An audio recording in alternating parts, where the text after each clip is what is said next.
What's up guys, Kyle Litzie here with Tactical Hyve. Today I'm gonna do a little video for you. We're gonna talk about zeroing, specifically target size and distance for what type of rifle and optic that you're zeroing. So let's dive right in.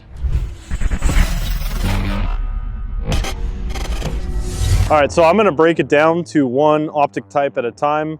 Let's first start with a red dot. This is a 5 MOA red dot on a 9mm pistol caliber carbine. So it's a pretty big dot for a rifle. And this brings me to my first point, which is, like I said, distance and target size. This is a 9mm. I would recommend zeroing a 9mm at about 50 yards. We don't want to go to 100 because the wind is going to have too much impact on your zero. We don't want to do 25 because then if we want to shoot farther, like 50, we're going to get weird high impacts. 50, I think, is a good distance. So here we have about a 3-inch circle and about a 6-inch circle. We have our 5 MOA dot, which is a red dot. So it's going to be, you know, a little washed out around the edges, not a perfect circle necessarily. So what we're going to want to do at 50 is use a bigger target like this, like the 6-inch circle. The reason being is we want to frame our dot inside the circle. And by that, I mean we want to see a ring of this black around our red dot, but also not have the dot be swimming in a giant target, right? If we were doing this at 25, let's say we would want to use the smaller target because it would be, you know, the dot would only be this big and it would be really hard to eyeball to frame the center of it, right? So like I said, we're going to use this 6-inch circle to zero our 5 MOA dot at 50 yards. What it's going to look like is a dot about, you know, about that big, give us a nice black ring, and we're going to be able to get it really centered on this paster. So next optic we're going to talk about is this rifle, which is outfitted with a Razor Gen 2E 1:6. For this, whenever we're zeroing a magnified optic, we essentially want to be full magnification, so we're going to do it at 6 power.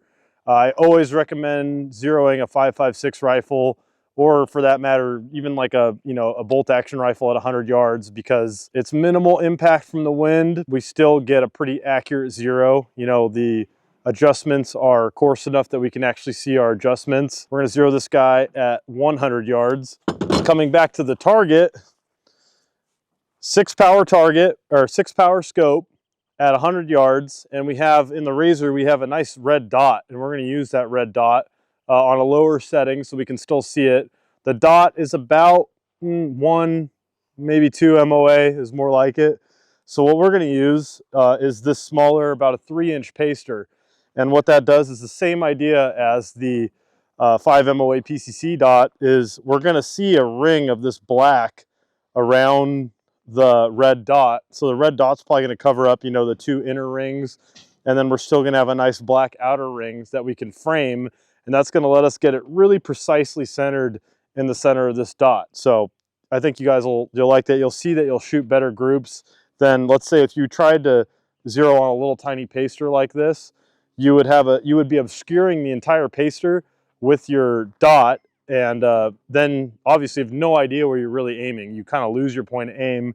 If you were trying to zero that 6 power on this big 6-incher, then you're also screwed because you can't really tell you're centered. There's so much black around that red dot that it's really hard to judge where the center is. So I find this is a sweet spot for something like that. Finally, let's talk about my hunting rifle here. This has a 3-2, I spray painted it so it's hard to see.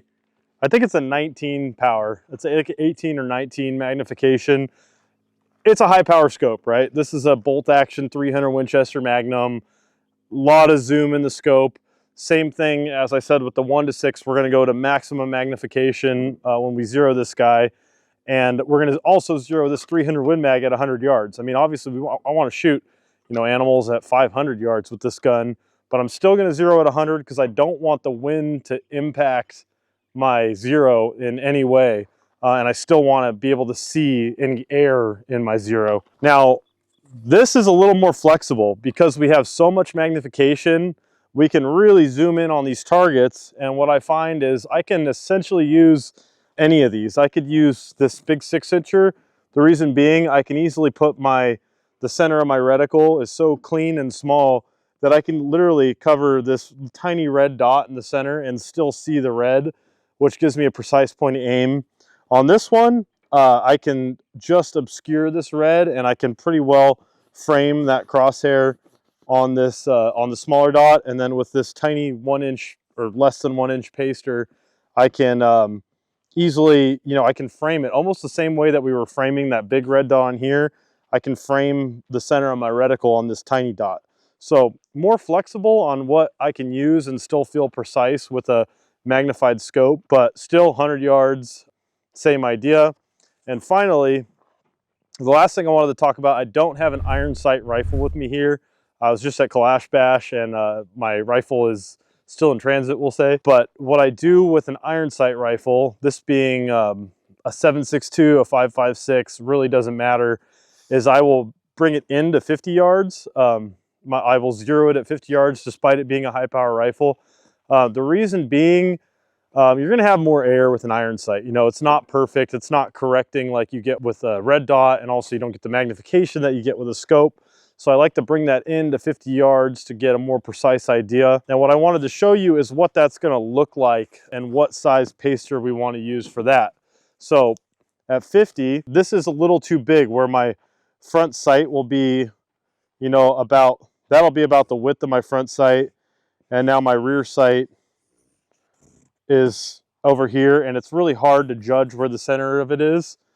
Whereas if I use at 50 yards a paster like this, I find my front sight is going to be about that big. It's about the same size as the target, and it's really easy to judge now the width of it being centered and also the height of it being dead center, splitting that target in half. And then obviously, you know, I got my rear notch.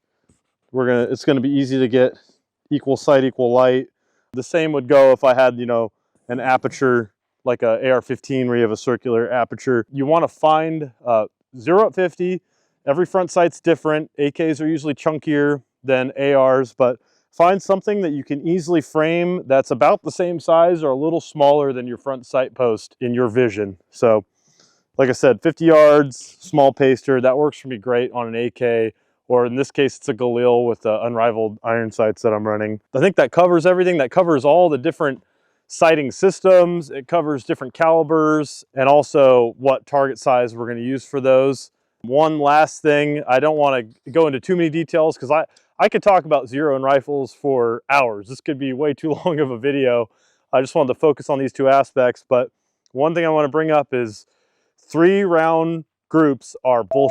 1 shot is obviously bullshit. 3 shots also bullshit. You should be shooting at least 10 rounds.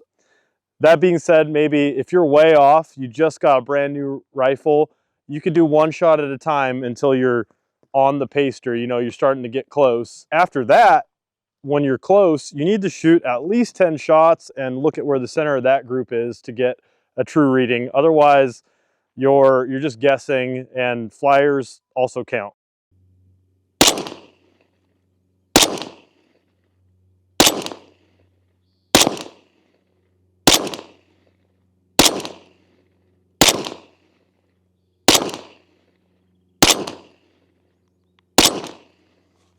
All right, so we covered some aspects of zeroing your rifle that I think not a lot of people are really talking about. Hopefully you can take some of this and get a more precise zero on your rifle, whether it have a scope, iron sights, or red dot. And yeah, thanks for watching, and don't forget to like and subscribe and follow us at Tactical Hyve. Have a good one, guys.